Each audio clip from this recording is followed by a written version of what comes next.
cette vidéo, je vais te présenter 3 hacks pour optimiser ton flux shopping au plus haut niveau et t'assurer que tous les budgets que tu vas investir sur Shopping, à la fois Performance Max et Google Shopping Standard, sont investis de la meilleure des façons et que tes annonces sont irrésistibles et donnent envie de cliquer. Reste avec moi jusqu'à la fin de la vidéo, j'aurai une petite surprise pour toi, un sujet dont on parle pas beaucoup sur Google Shopping. Je pense que ça peut faire clairement la différence de ton côté. Avant de commencer le vif du sujet, pourquoi je peux te parler de Google Shopping? Qui suis-je? Si tu es nouveau sur cette chaîne, je me présente rapidement. Je m'appelle Pierre Baptiste, je suis le cofondateur de Seos. Seos, c'est une agence Google Ads pour les sites e-commerce. On accompagne un peu plus de 40 e-commerce au moment où j'enregistre cette vidéo et j'investis entre 1 million et 1,5 million tous les mois sur Google avec mon équipe. Notre travail, c'est globalement de créer les meilleures stratégies Google Ads possibles, de scaler nos clients et de faire en sorte que la rentabilité suive en même temps qu'on augmente les budgets. Si d'ailleurs tu veux avoir une analyse de ton compte Google Ads un peu poussée, je t'invite à réserver un audit gratuit directement dans le premier lien en description sous cette vidéo. Et comme ça, je pourrai regarder en détail ton compte. On fera une analyse ensemble assez poussée pour voir comment tout simplement aller plus loin. Maintenant, on va attaquer le vif du sujet et je trouve ça cool de commencer en repositionnant qu'est-ce que le flux shopping et pourquoi c'est important de l'optimiser. La chose la plus importante quand on parle de Google Shopping, c'est de parler de ce flux qui est ici, qui intervient entre ton site e-commerce et Google Merchant Center et dans lequel tu vas pouvoir structurer les différentes informations sur tes produits. Ces différentes informations, elles sont fondamentales parce qu'elles vont te permettre d'afficher des petites fiches shopping directement dans le comparateur de prix de Google. Et ces petites fiches shopping, elles font toute la différence pour plusieurs raisons. Et la raison principale, c'est tout simplement qu'elles offrent tous les éléments pour prendre une décision d'achat dans un format qui soit petit et entièrement complet. D'ailleurs, si on énumère un petit peu tous les éléments, on va retrouver le nom du produit, on va retrouver un prix du produit avec d'ailleurs un prix barré comme tu peux voir ici, ce qui s'appelle la partie promotion avec lequel on a un badge aussi qui remonte juste là. On va retrouver une photo du produit qui va nous donner du coup des indications sur la couleur, le style, etc. pour savoir si c'est quelque chose qui va plaire du coup à notre audience. On va retrouver la marque du produit ici, tu vois c'est Waterdrop. On retrouve des informations sur la livraison. On voit qu'ici que la livraison elle coûte 5,90 € et on va retrouver des avis clients. Donc on va travailler notamment la preuve sociale directement ici avec les 9000 avis clients. Tous ces éléments, ils sont générés depuis le flux shopping. Et dans cette vidéo, je vais te montrer comment optimiser chacun de ces éléments pour que tes CTR sur Google Shopping, tes taux de clic, soient les plus élevés possibles. Et donc pour pouvoir regarder ça, il faut forcément qu'on comprenne quels sont les éléments les plus importants sur Google Shopping pour pouvoir optimiser. Qu'est-ce que Google va prendre en compte? Eh bien, Google nous a créé ces petits documents qui nous dit comment on optimise le feed, donc le feed c'est le flux shopping, et quels sont les 3 points les plus importants. Dans cette vidéo, je vais m'intéresser aux 3 points qui sont en haut, le titre, le prix et le GTIN, et tu vas voir qu'on va vite glisser sur les autres éléments aussi, mais les 3 premiers ici, ce sont les plus importants, c'est ceux qui auront le plus d'impact sur ton flux. Et donc, je te propose qu'on attaque directement avec le titre juste ici. Comment on optimise son titre? Eh bien, il y a 2 choses à comprendre. C'est que ton titre, il doit être optimisé selon 2 approches différentes, en fonction du type de produit et en fonction de la marque. Donc, la marque, c'est juste là et le type de produit, c'est là. Comment choisir si un produit est plutôt d'optimisation avec une approche marque ou plutôt une approche de type produit? Et bien là, il va falloir tout simplement faire une recherche sémantique et utiliser l'outil de planification des mots-clés. Si tu ne sais pas comment l'utiliser en détail, je te mets une petite vidéo là qui t'explique comment trouver les meilleurs mots-clés. Mais là, je vais te montrer justement sur les casques Bose ce que j'entends par là. Si je mets casque Bluetooth dans l'outil de planification des mots-clés et que je clique sur rechercher, en fait, tu vas vite te rendre compte si je classe par nombre de requêtes moyennes que c'est une requête de marque. Pourquoi? Parce que la plupart des requêtes qui remontent sont des requêtes de marque. JBL, ici, on va retrouver la JBL qui est une marque. On va retrouver Marshall qui est une marque, Bose qui est une marque. On va retrouver à nouveau du Marshall, etc. Donc on est typiquement sur une requête où il y a énormément de marques. Et donc dans ce cadre-là, si on revend une marque, on va faire en sorte d'avoir la marque qui apparaît en premier. Puis on va mettre le détail du nom de produit et ensuite on va monter les caractéristiques du produit. Pour information, ton titre sur Google Shopping, il peut faire jusqu'à 150 caractères, donc utilise toute la place que tu as pour pouvoir mettre un maximum de mots-clés. Je vais t'expliquer en détail pourquoi après. Donc tu vois que par exemple pour le Bose, on va mettre Bose QC45 avec réduction de bruit active, connexion sans fil Bluetooth. Et ça, ce sont les caractéristiques produits. Maintenant, les approches par type de produit, là, je vais te montrer aussi. On a pris un exemple avec un casque de vélo. Si par exemple, ici, je recherche casque vélo et que je regarde un peu en détail qu'est-ce qui remonte, je vais regarder un peu plus en détail et je retrouve des informations qui sont plutôt sur des caractéristiques. Ça va dire des casques de VTT, des casques de route, ça va être des casques pour femmes, Si je redescends un peu, on va retrouver des casques avec des visières, on va retrouver des casques intégrales, on va retrouver d'autres informations qui sont plus des informations d'ordre caractéristique. Et donc, dans ce cadre-là, on va plutôt aller chercher une approche par type de produit et on va mettre en avant le type de produit, puis derrière d'autres caractéristiques liées à ce produit-là. Potentiellement, on pourra faire intervenir la marque dans un second temps si celle-ci fait sens. Par exemple, ici, on va retrouver casque de vélo urbain avec visière. On va mettre en avant par exemple les couleurs et la marque en dernier. Voici les deux manières d'optimiser ton titre. Et donc ça peut changer évidemment d'un produit à l'autre en fonction des caractéristiques produits. Maintenant qu'on a compris ça, ce serait cool qu'on regarde un peu en détail justement là, une annonce. Donc on voit qu'on a pris la même annonce que la dernière fois, la Waterdrop, celle qu'on a vue tout à l'heure. Et on voit plusieurs choses. On voit que le titre, on a dit tout à l'heure, ça peut faire jusqu'à 150 caractères. Donc si je prends ici, c'est 150 caractères maximum, d'accord? Si on regarde ici en détail, je réécris Waterdrop et je me rends compte de quoi? Que, en fait, sur la fiche Google Shopping, il y a Waterdrop gourde terme qui apparaît, mais on ne voit pas le reste. Quel est le reste? Qu'est-ce qui a été écrit? Eh ben, il y a la partie visible, donc ici Waterdrop gourde thermos, puis il y a la partie invisible pour Google, et c'est celle-là aussi que tu vas devoir optimiser. Il y a beaucoup de gens qui s'arrêtent à juste ça, et pourtant, cette partie-là, elle est hyper importante pour une raison principale, c'est ce qu'on appelle l'extension du champ sémantique de diffusion. Ça veut dire que le titre, c'est ce que Google va prendre en compte pour choisir sur quels mots-clés, sur quelles requêtes tes annonces shopping vont remonter. C'est l'indicateur en tout cas le plus fort sur ça. Donc si tu souhaites remonter sur certains mots-clés, il va falloir que tu fasses en sorte qu'ils apparaissent dans ton titre. Et justement, le fait de travailler ce que j'ai fait en bleu ici, isotherme, 1 litre, chaud-froid, en inox, etc. Et ben en fait, je t'ai fait un petit exercice justement pour le cadre de cette vidéo.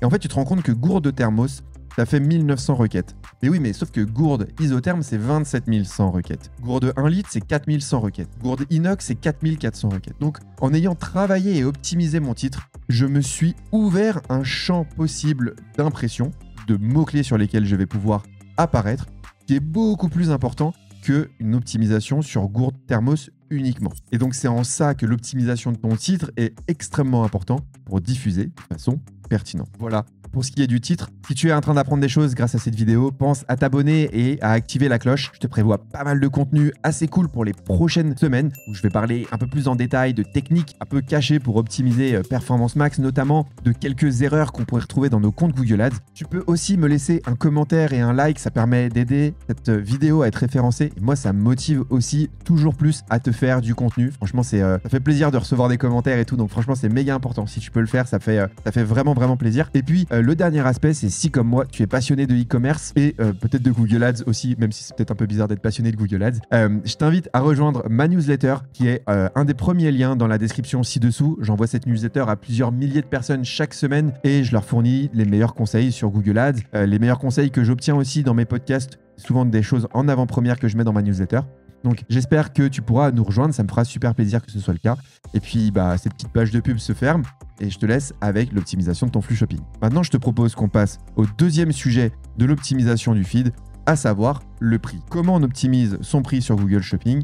Eh bien, on va voir ça maintenant. La première chose à comprendre, c'est que Google Shopping est un comparateur de prix. C'est un outil pour comparer les prix de produits équivalents. C'est la raison pour laquelle Google l'a sorti au départ et ça reste encore l'ADN de cet outil. C'est pour ça qu'il est hyper important d'avoir un prix compétitif, car c'est le deuxième indicateur que Google va prendre en compte. Pour faire ça, il faut s'assurer d'avoir une compétitivité tarifaire versus nos concurrents. Pour ça, tu peux utiliser des outils comme NetRivals, dont je te mettrai le lien dans la description, mais tu as aussi un outil qui est intégré directement à ton compte Merchant Center qui s'appelle compétitivité tarifaire. Je vais te montrer justement comment y accéder. Tu vas sur la gauche de ton compte Merchant Center dans l'onglet croissance, ici ta compétitivité tarifaire, et ça va te donner ici ta compétitivité tarifaire dans le temps, mais aussi par produit, marque, catégorie et type de produit directement ici. Juste pour info, les infos que tu vois ici sont liées uniquement aux produits qui sont aussi revendus par d'autres personnes. Donc si tu es une marque, tu es la seule personne ou le seul site e-commerce à revendre ces produits-là, eh bien évidemment, on ne les verra pas ici.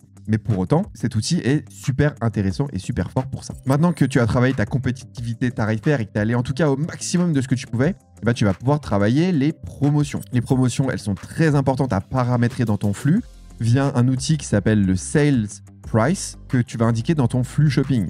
Le Sales Price, c'est ton prix de réduction. Il va permettre de déclencher les promotions sur le flux shopping. Pour rappel, les promotions, c'est deux choses différentes. C'est le petit badge qu'on retrouve ici en haut, mais c'est aussi le prix barré que tu vas retrouver ici, le 37 €, mais aussi le prix en gras et en vert, qui est le nouveau prix. Et donc, c'est super important que tu remontes bien ce sales price dans ton flux shopping. Pour faire ça, tu vas t'assurer tout simplement que le champ est bien mappé dans ton outil de flux. Donc ça peut être dans ton application. D'ailleurs, si tu veux bien créer ton flux, je te mets un lien ici. J'ai fait une vidéo dédiée au flux shopping et à la création de Merchant Center. C'est assez important. Une des raisons pour lesquelles, par exemple, ta promotion, elle ne s'afficherait pas, il y a deux possibilités. Premièrement, ta promotion, ton produit, il est en promotion depuis plus de 30 jours. Dans ce cas-là, en gros, Google considère que c'est plus vraiment une promotion et donc il va arrêter d'afficher le produit en promotion. Et la deuxième raison, c'est si ta promotion elle est inférieure à 5 € ou à 5%, il considère que c'est pas une promotion suffisante, donc il ne le met pas en avant. Mais dans tous les cas, tu vois là typiquement sur le site de Maton, il y avait une promotion qui était en cours et on ne retrouvait pas cette promotion dans leur flux shopping.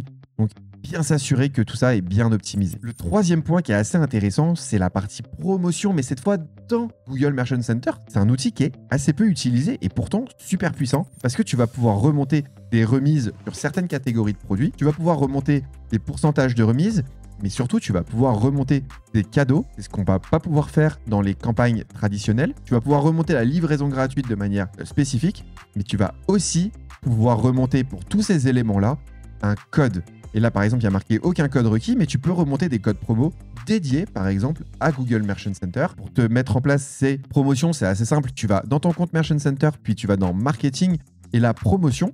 Tu cliques sur le petit plus qui est ici et tu vas pouvoir sélectionner un pays, donc par exemple sur la France. Tu vas pouvoir ici pousser différents types de promotions. Par exemple, une remise d'un certain pourcentage, une livraison gratuite, et dans ce cas-là, à partir de quel montant, etc., etc. Tu vas pouvoir pousser toutes ces informations directement depuis ton flux Merchant Center. Et puis enfin, le dernier élément sur le prix, une fois que tu auras optimisé toute la partie promotion et que tu auras aussi optimisé toute la partie compétitivité tarifaire, eh bien c'est de jouer sur d'autres éléments. Tu vas pouvoir jouer notamment sur tout ce qui est le prix par unité. On peut parler de mètres carrés, de litres, de millilitres, de centilitres, etc. pour pouvoir comparer les prix entre eux. Par exemple, c'est le cas dans le domaine des cosmétiques. Parfois difficile de se rendre compte sur les images quelle est la quantité du produit qui est affiché. Donc, on peut rajouter ce prix par unité et donc potentiellement être beaucoup plus compétitif que nos concurrents par mètre carré ou par litre, alors que le prix facial est pour autant plus élevé. Donc, c'est intéressant d'aller travailler aussi cette partie-là. Et donc, voilà, on vient de boucler le deuxième sujet qui était le prix. On va pouvoir s'intéresser au troisième sujet et pas des moindres, le GTIN et MPN. Donc, qu'est-ce que ça veut dire? Donc, le GTIN, c'est les identifiants uniques de produits. Les identifiants uniques de produits, on va retrouver en France et en Europe en général les EAN, les USPC ou d'autres types d'identifiants uniques en fonction des pays. Mais ces identifiants uniques, ils sont hyper puissants parce qu'ils permettent tout simplement de lier des informations avec un produit.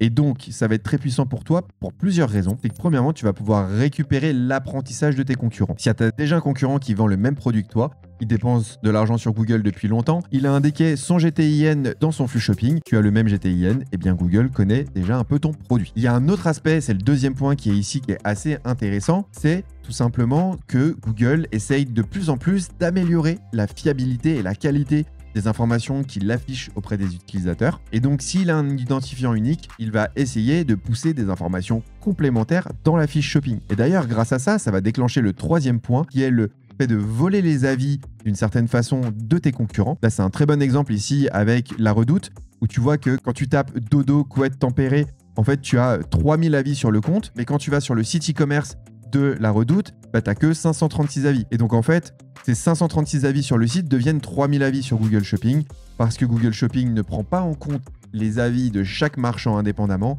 il prend en compte les avis des produits. Ça, je vais te montrer l'exemple en direct live sur le sujet. Regarde, là, j'ai tapé justement couette dodo. On va retrouver cette couette-là, 3000 avis produits. Si j'ouvre le site, combien de produits j'ai? Eh bien, j'ai 600 avis sur ce produit. Donc, typiquement, on est dans le cas où tu vas pouvoir voler les avis de tes concurrents depuis cet outil de GTIN. Donc, c'est super puissant et super intéressant. Si tu es capable d'optimiser ces trois éléments, à savoir optimiser ton titre pour t'ouvrir aux champs sémantiques les plus larges, optimiser ton prix pour être sûr d'avoir le meilleur prix ou d'être le mieux positionné possible d'un point de vue prix par rapport à tes concurrents, et en plus de ça, d'indiquer toutes les informations pertinentes à Google, notamment le GTIN, eh bien tu devrais diffuser de manière encore plus efficace sur Google Shopping. Je t'avais promis quelque chose en début de vidéo et je vais te le montrer maintenant.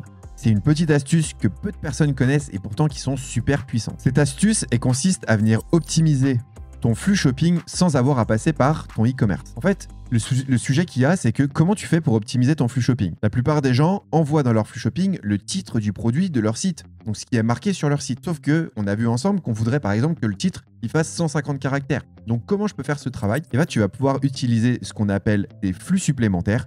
Et pour faire ça, c'est assez simple. Tu vas dans ton compte Merchant Center, tu vas aller dans Produits, ici, puis Flux. Et dans les flux juste en dessous, ici, tu vas cliquer sur Ajouter un flux supplémentaire. Ce flux supplémentaire, il va venir dans Google Shopping et réécrire uniquement pour les produits que tu as sélectionnés, les champs que tu as sélectionnés, sans toucher au reste. Donc, typiquement, si tu as déjà un produit dans ton flux, tu vas indiquer l'ID de ce produit dans ton flux et tu vas venir réécrire pour ce produit-là, par exemple, son titre. Il va changer son titre dans Merchant Center et donc dans tes campagnes shopping sans pour autant modifier le titre sur toutes les autres plateformes. Si tu as des outils comme Lengo, par exemple, tu pourras faire ça directement depuis leur outil et ça te permettra de gagner pas mal de temps et d'énergie. Là, c'est un petit peu manuel, mais je vais quand même te le montrer parce que c'est quand même assez cool. Donc, on va l'appeler Feed Optimization et tu cliques sur Google Sheet et tu vas continuer. Tu fais générer une nouvelle feuille de calcul, puis continuer.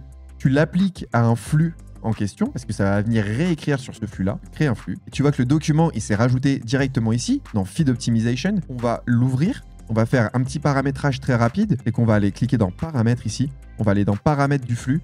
On valide que tout est en auto-détect. Ensuite, on va aller dans Planning de récupération. Ici, tu vas bien changer le fuseau horaire de changement du planning de récupération et mettre ça sur Paris. Donc voilà, pour info, Paris, c'est UTC plus 1 juste ici. Et une fois que tu as fait ça, tu le mets dans la nuit, 3 h du matin, ça me paraît pas mal. Et tu fais bien activer la programmation juste ici et enregistrer. Une fois que tu as fait ça, ça veut dire que tous les jours, à 3 h du matin, ce flux va être mis à jour. Maintenant que ça, c'est bon, on va pouvoir ouvrir Google Sheet juste là. Et Google a créé une fiche pour toi, pour que tu te rends compte que cette fiche, elle est un peu vide. Et bien la bonne nouvelle, c'est que j'ai créé pour toi un document qui est prêt à copier-coller. Ce document, c'est le flux supplémentaire GMC. Donc là, pour le moment, j'ai mis que 4 colonnes, mais je vais en rajouter d'autres. Et dans le fichier que je te partagerai, il y en aura plus. Tu copies la première ligne ici. Tu vas venir la coller dans ton fichier Google Merchant Center, juste ici, tu la colles. Et là, tu vas pouvoir indiquer ton ID produit. Je te montre rapidement comment c'est. Dans ton compte Merchant Center, tu vas aller copier-coller. Tu vois, il y a un outil qui s'appelle, une colonne qui s'appelle ID de l'élément. Tu copies l'ID qui est là, tu retournes dans ton document, tu mets l'ID ici. Et une fois que l'ID a été mis là, tu vas écrire ton titre et tu vas mettre par exemple casque, Bluetooth, Bose par exemple. Une fois que ça c'est fait, tu fais l'optimisation de plusieurs produits. C'est un petit peu à la main, mais mine de rien, c'est assez pratique. Tu retournes dans ton feed optimization qui était là et tu fais récupérer. Et voilà, une fois qu'il a fini de récupérer ton fichier, tu retrouveras un petit rapport. Il te dira le nombre d'articles qu'il a retrouvés et les articles mis en correspondance. Potentiellement, tu peux avoir un décalage entre les deux. Donc là, il faudra que tu t'assures que tes ID sont bien corrects. Donc voilà comment optimiser ton flux shopping assez rapidement. On a vu ensemble dans cette vidéo comment optimiser ton titre avec différentes approches pour t'ouvrir à un champ sémantique beaucoup plus large. On a vu comment optimiser ton prix en étant plus compétitif versus tes concurrents et en mettant en place des techniques de promotion particulièrement puissantes. Et on a vu ensemble comment utiliser le GTIN de ton produit pour pouvoir gagner du temps sur l'apprentissage de tes campagnes, voler aussi les avis de tes concurrents. Et donc tout ça devrait te permettre d'avoir des fiches shopping particulièrement pertinents. En termes de plan d'action, je te conseille de travailler l'optimisation de tes flux avec mon fichier en travaillant dans un premier temps tes best-sellers, puis petit à petit en ouvrant le champ des possibles. Je pense qu'avec ChatGPT, tu vas pouvoir tester en détail l'optimisation de tes titres assez rapidement pour en créer un paquet d'un seul coup. En tout cas, j'espère que cette vidéo t'a plu et que tu as appris pas mal de choses pour optimiser ton flux. Je te mets juste ici une vidéo pour aller encore plus loin sur tes campagnes Google Ads et aller générer encore plus de rentabilité. N'oublie pas de réserver un audit avec moi pour faire passer ton compte Google Ads à l'étape supérieure. Et moi, je te donne rendez-vous dans une prochaine vidéo. Ciao!